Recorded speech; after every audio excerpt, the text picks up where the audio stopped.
નમસ્કાર, સમાચાર દુનિયામાં આપનું સ્વાગત છે. આપ જોઈ રહ્યા છો એસ લાઈવ ન્યૂઝ બુલેટિન. સૌથી પહેલા નજર નાખીએ અત્યાર સુધીના મુખ્ય સમાચાર પર. મોદીના મંચ પર મંત્રીઓ નિંદ્રાધીન.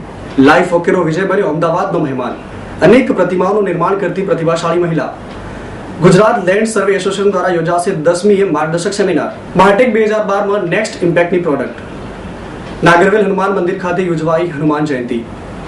હવે જોઈએ સમાચાર વિસ્તૃતમાં. કહેવાય છે કે ગુજરાતના મુખ્યમંત્રી જ્યારે પોતાનું ભાષણ ચાલુ કરે છે ત્યારે ભલભલાની ઊંઘ ઉડી જાય છે અને અબાલ વૃદ્ધ સૌ કોઈ મોદીમય બની જતા હોય છે. પરંતુ અહીં એક દ્રશ્ય ઊંધું જોવા મળ્યું. મોદી સરકારના મહારથીઓ જ ઊંઘતા ઝડપાયા. ગુજરાત રાજ્યમાં યોજાયેલી ગ્રામ પંચાયતોની ચૂંટણીઓમાં સમરસ થયેલી ગ્રામ પંચાયતોને બિરદાવતા મુખ્યમંત્રીએ સુરત ખાતે આયોજન કર્યું હતું. તેમણે સમરસ ગ્રામ પંચાયતોને પ્રેરક આહવાન કર્યું હતું કે 5 વર્ષમાં એવો ઉત્તમ વહીવટ આપો કે પેઢી દર પેઢી આખું ગામ યાદ રાખે. પણ બીજી બાજુ અનુભવી નેતાઓ અને મોદીના મહારથીઓ કુંભકર્ણની અવસ્થામાં ઝડપાયા. બપોર બાદ શરૂ થયેલા મોદીના ભાષણમાં મોદીએ દિલ્હીને દઝાડતા શબ્દોના વાકબાણ છોડ્યા, પરંતુ ભાજપના સિનિયર નેતાઓને એર કન્ડિશનના હોલમાં મોદીની સાથે કંઈ લેવા દેવા નહોતી. નરોત્તમ પટેલ ખુદ ગ્રામ વિકાસ મંત્રી છે, પણ મોદીની વિકાસની વાત તેમના કાન સુધી નથી પહોંચતી. તો બીજી બાજુ પરિવહન મંત્રી ગિલીટવાલાને પણ ગગનમાં વાજા વાગી રહ્યા છે. નાના પડદા પર પત્ની પર અત્યાચાર કરનાર વિરાજ ડોબરિયાલ શુક્રવારે અમદાવાદનો મહેમાન બન્યો હતો. ક્યારેક ગુસ્સાવાળો તો ક્યારેક રોમેન્ટિક, થોડો સાયકો અને એકદમ સ્ટાઇલિશ. પણ આ બધું જ એક જ કેરેક્ટરમાં લાવવું થોડું અઘરું હતું. પરંતુ સલમાન ખાનની સલાહથી આ રોલ માટે મેં હા પાડી. આ શબ્દો છે કર્ણવીર બોહરા એટલે કે સૌભાગ્યવતી ભવના લીડ એક્ટર વિરાજ ડોબરિયાલના. ઘરેલું હિંસા અને જાગૃતિ માટે એક ચેનલે પોતાના દર્શકોનો સંપર્ક સાધ્યો અને તેના દ્વારા લોકોના અભિપ્રાય મેળવવા આ કાર્યક્રમનું આયોજન કરવામાં આવ્યું હતું. વિરાજે અમદાવાદની પ્રથમ વખત પોતાની પત્ની સાથે મહેમાનગતિ માણી અને શહેરના ખૂબ જ વખાણ કર્યા. વિરાજે જણાવ્યું હતું કે આ શહેર ખૂબ જ સુંદર અને બિલકુલ અલગ છે. અમદાવાદ ગાંધીનગર હાઈવે પર આવેલ જસુ શિલ્પી ફાર્મમાં નજર નાખતા બહુ જ મોટી અને અદ્ભુત પ્રતિમાઓ નજરે પડે છે. આ પ્રતિમાઓ ફક્ત ભારતમાં નહીં પરંતુ દેશ વિદેશમાંથી અલગ અલગ દેશના નેતાઓ તેમજ બિઝનેસમેનો દ્વારા ઓર્ડર આપીને બનાવાય છે. જાણીને નવાઈ લાગશે કે આ પ્રતિમાઓ કોઈ પુરુષ નહીં પણ 52 વર્ષીય મહિલા બનાવે છે. મૂળ જામનગરના જશુબેન શિલ્પીએ તેમનો અભ્યાસક્રમ અમદાવાદ ખાતે આવેલી CN કોલેજ ઓફ ફાઇન આર્ટ્સથી શરૂ કર્યો. પ્રતિમાઓ વિશે વિશેષ જ્ઞાન માટે અભ્યાસના ભાગરૂપે ગ્વાલિયર તેમજ મધ્યપ્રદેશ પણ ગયા. લગભગ 22-23 વર્ષની ઉંમરથી કોમર્શિયલ બેઝ પર હું કામ કરું છું.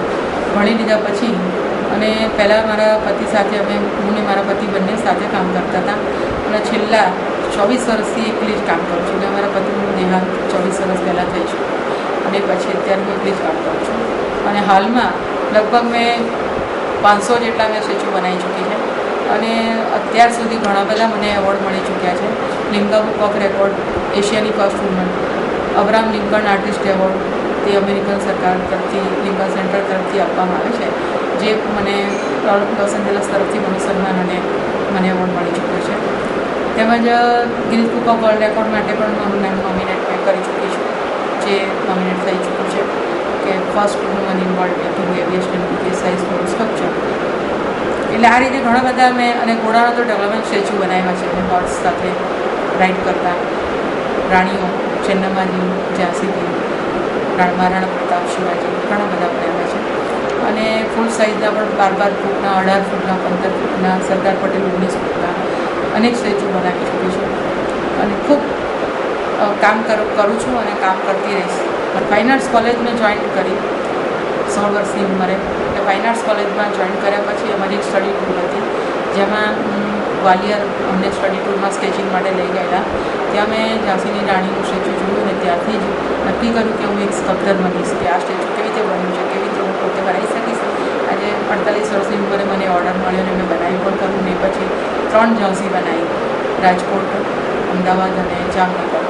આ રીતે એક મનમાં નિર્ણય કર્યો અને સંપૂર્ણ મારો પૂરો થયો.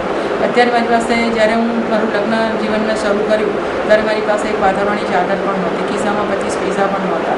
ત્યારે અત્યારે હું દુનિયાનો એક યાદગાર ફર્સ્ટ ક્લાસ વર્કશોપ બનાવીને બેઠી છું, જેના અંદર અદ્યતન બધી જ ફૂલ સગવડ છે. ઇન્ટરનેશનલ લેવલનો મારો વર્કશોપ છે, જેના અંદર ખૂબ સારી રીતે હું કામ કરી શકું અને ઝડપી કામ કરી શકું. કારીગરોને પણ ઓછી મહેનત પણ એને કામ સારી રીતે કરી શકે એ બધી મારી પાસે સગવડ, ફૂલ સગવડવાળો મારો વર્કશોપ છે. 4000 જગ્યાની અંદર મારું આ ફેલાયેલું છે મારું વર્કશોપ. અને થોડા જ દિવસોમાં હું હવે મારો બ્રોન્ઝ સ્કલ્પચર મ્યુઝિયમ જનતા માટે ખુલ્લું મૂકવા માગું છું. અબ્રાહમ લિંકન આર્ટિસ્ટ એવોર્ડ મળ્યો, મને ખૂબ ખુશી થઈ મિલેનિયમ વુમન બની. ત્યાંની ગવર્મેન્ટ તરફથી મારું સન્માન કરવામાં આવ્યું. મેડલ મળ્યું મને 2000ની સાલમાં. પહેલી વાર પ્રથમવાર અમેરિકા ગઈ હતી. દુનિયા જ પહેલી વાર જોઈ હતી, કારણ કે હું ક્યારેય હિન્દુસ્તાન છોડીને 2000ની સાલ સુધી તો ક્યાંય ગઈ જ નહોતી. ને પછી તો અત્યારે અમેરિકામાં મારા ખૂબ સ્ટેચ્યુઝ મારા મુકાઈ ગયા અને હજી પણ બધા ઘણા 2-3 મને ઓર્ડર પણ મળી રહ્યા છે. તો આ રીતે કામ કરતી ગઈ અને દુનિયામાં આગળ વધતી ગઈ. યુએસ પ્રેસિડેન્ટ બિલ ક્લિન્ટન દ્વારા અમેરિકન બાયોગ્રાફિકલ ઇન્સ્ટિટ્યૂટ અમેરિકન એવોર્ડથી સન્માનિત કરવામાં આવેલી આ ક્ષણોને જશુબેન તેમના જીવનની શ્રેષ્ઠ ક્ષણો ગણે છે. ભારત બહાર પણ જશુબેન નિર્માણ કરેલી પ્રતિમાઓ મોકલવામાં આવે છે. પ્રતિમા નીચે શિલ્પી તરીકે જશુબેનનું નામ લખાય છે, એટલે કે એક ભારતીય તરીકે જશુબેન માટે આ પળો ગર્વની બની રહે છે. ગુજરાત લેન્ડ સર્વે એસોસિએશનના મહામંત્રી હરેશ કોઠારીના નેતૃત્વ હેઠળ એસોસિએશન દ્વારા 10મી એપ્રિલ 2012ના રોજ એસોસિએશન દ્વારા અમદાવાદ જિલ્લાની તમામ જનતાને સર્વે ખાતાની નિવૃત્ત અધિકારીઓ દ્વારા ગુજરાત સરકાર દ્વારા હાથ ધરવામાં આવેલી રીસર્વે, જમીન માપણી, સિટી સર્વે, એકત્રીકરણ અને જમીન સંપાદન, ટાઉન પ્લાનિંગ એક્ટ વગેરે સહિતના કાયદા બાબતે નિઃશુલ્ક સેમિનારનું આયોજન કરવામાં આવ્યું છે, જે ડીકે પટેલ હોલ, નવરંગપુરા પાછળ દર્પણ 6 રસ્તા પાસે નારણપુરા ખાતે સવારે 10 થી 6 દરમિયાન યોજાશે. રાષ્ટ્રીય સર્વે દિનની ઉજવણી અંતર્ગત સૌપ્રથમ 8મી એપ્રિલના રોજ એસોસિએશનની વેબસાઇટ લોન્ચિંગ ઉદ્ઘાટન સમારોહ અને સેમિનાર જયશંકર સુંદરી હોલ ખમાસા ખાતે યોજાશે, જેમાં સમારોહના ઉદ્ઘાટક તરીકે ગુજરાત પ્રદેશ કોંગ્રેસ સમિતિના પ્રમુખ અર્જુનભાઈ મોઢવાડિયા અને લોકસભા સાંસદ કુંવરજી બાવળિયા ઉપસ્થિત રહેશે.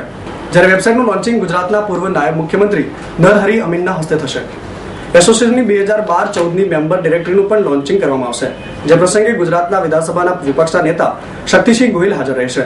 જ્યારે કેસ કોર્ડિનેટ 2008 એન્ડ આરટીકેનું પૂર્વ શહેરી વિકાસ મંત્રી કિરીટ પટેલના હસ્તે થશે.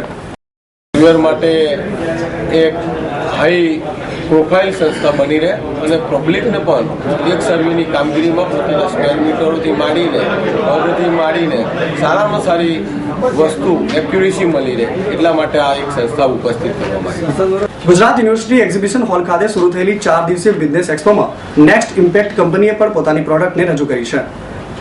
અમદાવાદ બેઝ નેક્સ્ટ ઇમ્પેક્ટ કંપનીએ બિઝનેસ એક્સપોમાં ફેબ્રિક અને ઝેપર બેગ મેકિંગ મશીન તેમજ loop handle, T-shirt, cut punching અને એટેચમેન્ટ મશીનની વિવિધ શ્રેણીઓ રજૂ કરી છે. કંપની હાલ વિવિધ બિઝનેસનું મેન્યુફેક્ચરિંગ કરે છે. આ મશીન જે fully automatic non oven bag making machine તરીકે ઓળખાય છે. આ મશીનનું એપ્લિકેશન ઘણી બધી જગ્યાએ થાય છે. માત્ર બેગ્સ બને છે એવું નથી, આમાંથી શૂ બેગ્સ બને છે, ટાઇલ્સના કવર બને છે, લાંબા પીવીસી પાઇપના પણ કવર બને છે, ફેસ માસ્ક બને છે, ઘણી બધી વસ્તુઓ આમાંથી બની શકે છે. અમારી ચાઇનામાં 2 ઓફિસ છે, એટલે OEM ફેક્ટરી છે અમારી. અમે ત્યાં આગળ આ મશીન બનાવીએ છીએ. આ મશીન જર્મની, જાપાન અને તાઇવાનના કમ્પોનન્ટ્સથી બને છે.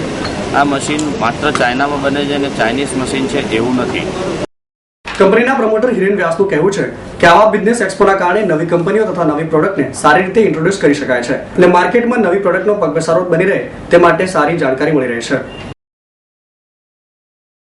અમદાવાદના અમરાઈવાડી વિસ્તારમાં આવેલા સુપ્રસિદ્ધ હનુમાન મંદિરે રામભક્ત હનુમાન જયંતિની ઉજવણી કરવામાં આવી. હનુમાન જયંતિ નિમિત્તે મહાઆરતી કરવામાં આવી હતી તથા અખંડ રામધૂન અને હવનનું આયોજન પણ કરવામાં આવ્યું હતું. ગરીબોને ભોજન પણ કરાવવામાં આવ્યું હતું તથા હનુમાનજીને 32 જાતના ભોજનનો પણ ધરાવવામાં આવ્યા હતા. ભાવિક ભક્તો મોટી સંખ્યામાં હવનમાં ભાગ લીધો હતો તથા અન્નકૂટના દર્શન પણ કર્યા હતા. હનુમાન જયંતિના દિવસે ભાવિક ભક્તોએ પવનપુત્રના ગુણગાન ગાઈ રામભક્ત હનુમાનના ભક્તિભાવપૂર્વક દર્શન કરી ધન્યતા અનુભવી હતી. આ હતા અત્યાર સુધીના સમાચારોની ખાસ ગતિવિધિ માટે આપ જોતા રહો એસ લાઈવ ન્યૂઝ બુલેટિન. નમસ્કાર.